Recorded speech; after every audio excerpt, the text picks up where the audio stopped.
Bismillahirrahmanirrahim. Alhamdulillah wassalatu wassalamu ala Rasulillah wa ala alihi washabihi ajma'in, amma ba'du. Teman-teman yang dicintai Allah Ta'ala, pada video kali ini kita akan membahas peristiwa pembakaran Masjid Al-Aqsa dari sudut pandang 5W 1H. W yang pertama, what? Apa yang terjadi sebenarnya? Yang terjadi sebenarnya adalah pembakaran Masjid Al-Qibli di dalam kompleks Masjid Al-Aqsa.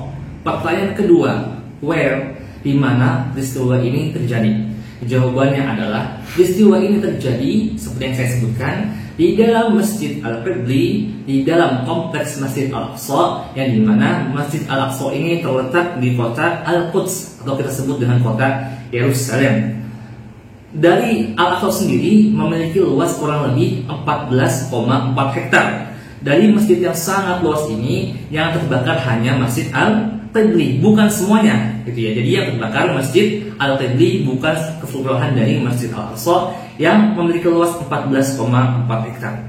Pertanyaan ketiga, when? Kapan peristiwa ini terjadi? Peristiwa ini terjadi pada hari Kamis, tanggal 21 Agustus 1969. Peristiwa ini memiliki kisah yang memilukan bagi umat Islam sedunia, karena setelah peristiwa ini banyak dari hati umat muslimin yang terbakar. Dari terbakarnya hati umat muslimin, didirikanlah organisasi antar umat Islam yang kita kenal sebagai OIC atau sekarang kita sebut sebagai OKI. Pendirian OKI ini didasarkan atas kebencian dan kemarahan umat Islam atas terbakarnya Masjid Al-Qibli di dalam kompleks Masjid Al-Aqsa. Pertanyaan selanjutnya, siapakah yang melakukan kegiatan bengis ini? Jawabannya adalah Dennis Michael Rohan. Siapakah beliau? Beliau adalah seorang Kristen Zionis yang memiliki kebangsaan Australia yang lahir pada tahun 1941. Dennis Michael Rohan datang ke Palestina saat itu menggunakan visa turis. Beliau menginap di hotel dan di perkampungan orang Israel saat itu, dan pada tanggal 21 Agustus beliau melaksanakan rencana jahatnya dengan membakar Masjid Al-Qibli. Pertanyaan selanjutnya, why? Mengapa Dennis ingin jauh-jauh datang dari Australia ke Palestina untuk membakar Masjid Al-Qibli? Apa motivasi dia? Motivasi dia adalah dia meyakini, dalam keyakinan Kristen yang dia yakini, dia meyakini bahwa jika dia dapat membakar Masjid Al-Qibli, sama saja dia telah melaksanakan perintah Tuhan yang dibebankan kepadanya.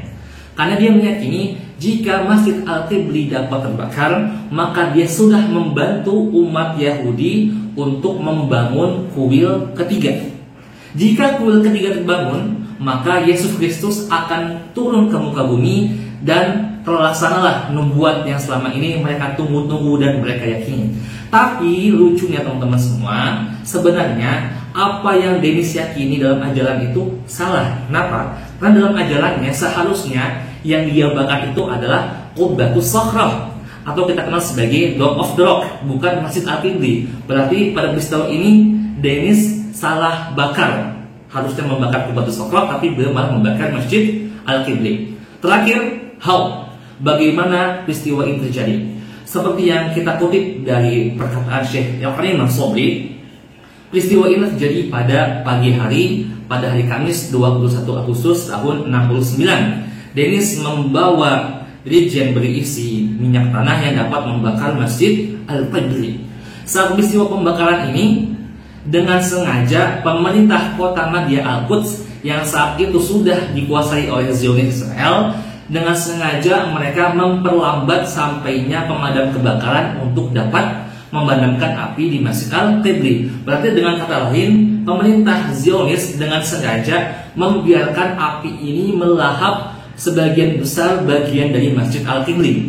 Yang turut terbakar juga di dalamnya mimbar Nuruddin Zaki atau kita kenal sebagai mimbar Salahuddin. Mimbar ini telah ditempatkan di dalam Masjid Al-Qibli selama kurang lebih 780 tahun.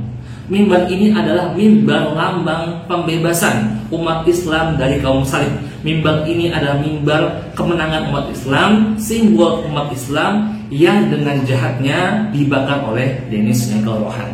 Oke teman-teman semua, mungkin ini adalah 5W1H terkait tentang pembakaran Masjid Al-Aqsa. Semoga teman-teman dapat terinspirasi dan dapat bergerak hatinya bahwa sesungguhnya pemadaman ini, api ini sudah dipadamkan pada tahun 69. Tetapi untuk teman-teman ketahui, api Yahudisasi masih terus berkobar dan membakar seni-seni keislaman di Masjid Al-Aqsa.